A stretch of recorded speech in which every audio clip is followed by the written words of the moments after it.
नमो भगवते वासुदेवाय नमः। विष्णु पर्व 63वां अध्याय।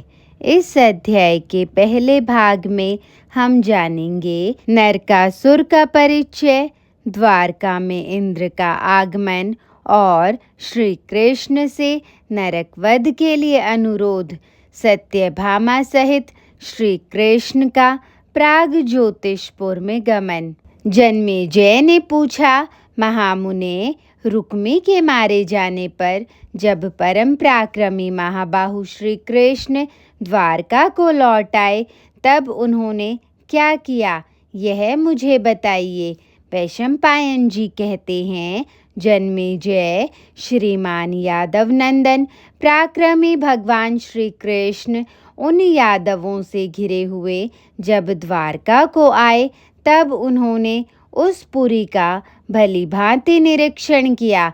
कमल नयन श्री कृष्ण ने जो नाना प्रकार के धन और रत्न प्राप्त किए थे, उनका वे द्वारका में यथोचित रूप से संरक्षण करते थे और उन्हें हड़पने की इच्छा वाले राक्षसों को उन्होंने मार भगाया था।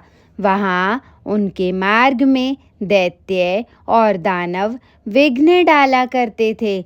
महाबाहु श्री कृष्ण ने वर पाकर उन्मत्त हुए उन बड़े बड़े असुरों को मार डाला।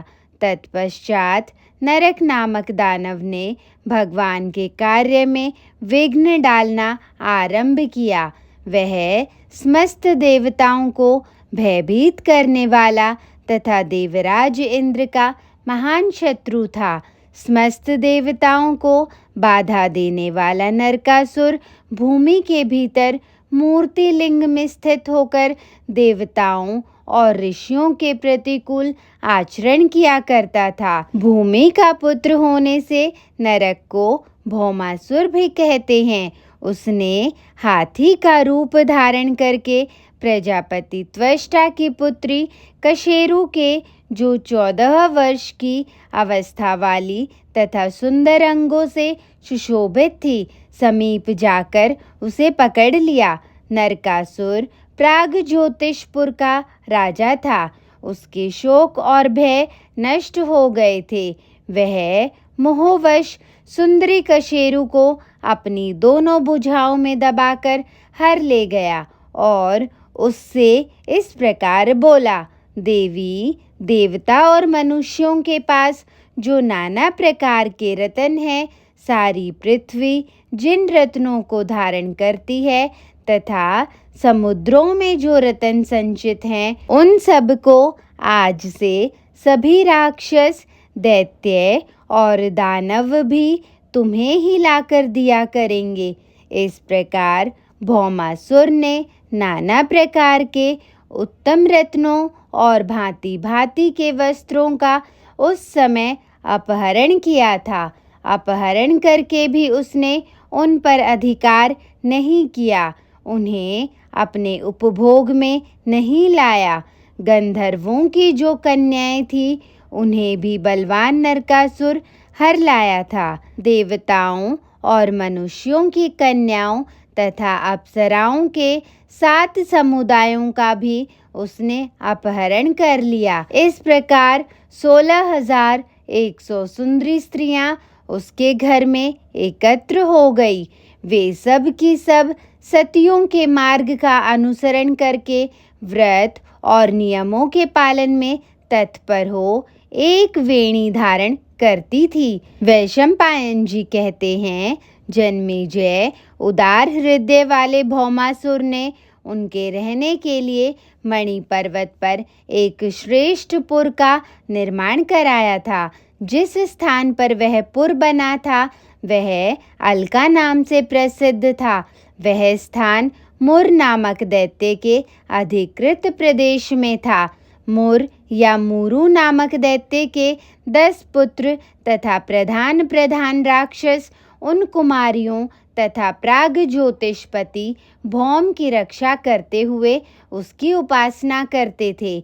यह महान असुर नरक तपस्या के अंत में वर पाकर उन्मत्त हो गया था। पूर्व काल में समस्त महादैत्यों ने एक साथ मिलकर भी वैसा अत्यंत घोर पाप कर्म नहीं किया था जो उस महान असुर ने अकेले ही कर डाला था। उस महादैत्य ने कुंडलों के लिए देव माता अदिति तक का तिरस्कार कर दिया था। पृथ्वी देवी ने जिसे जन्म दिया था और प्राग ज्योतिषपुर पर जिसका अधिकार था, उस नरकासुर के 4 युद्धोन्मत्त दैत्य द्वारपाल थे।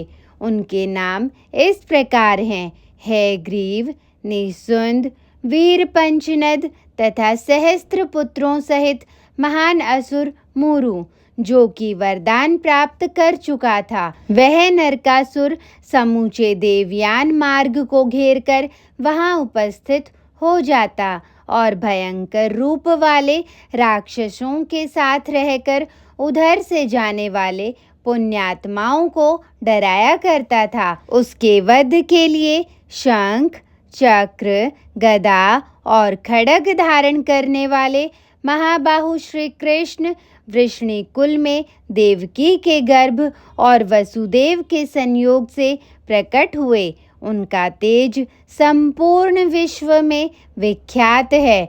उन पुरुष प्रवर श्री कृष्ण का निवास स्थान द्वारका है, जिसे देवताओं ने उपयुक्त उपाय से उपलब्ध कराया था।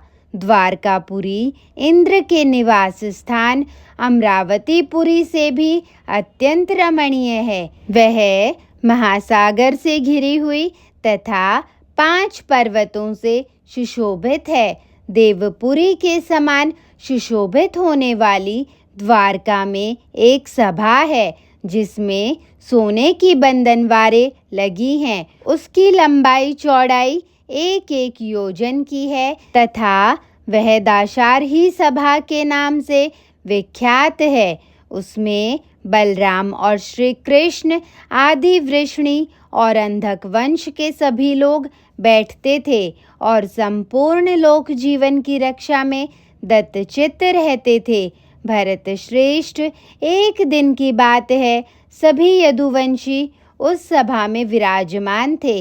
इतने में ही दिव्य सुगंध से भरी हुई वायु चलने लगी और दिव्य कुसुमों की वर्षा होने लगी।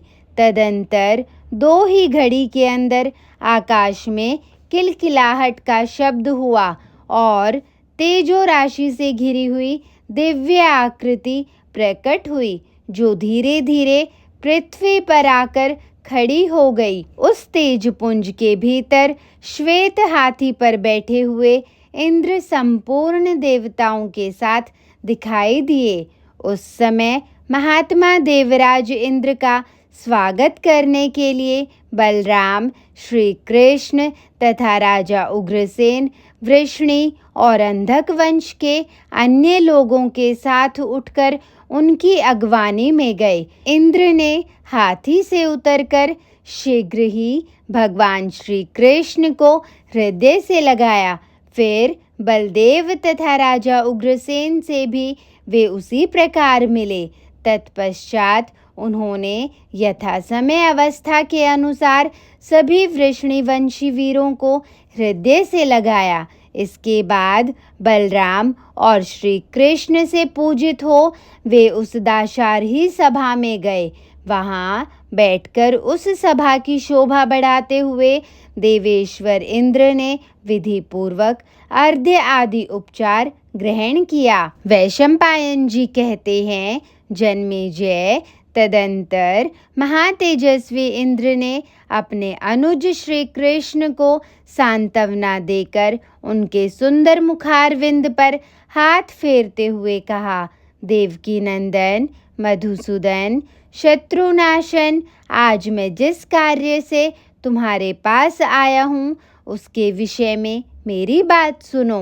नर्क नाम वाला एक राक्षस है जो ब्रह्मा जी का वरदान पाकर घमंड से भर गया है। उस दैत्य ने मोहवश देव माता अदिति के दोनों कुंडल हर लिए हैं।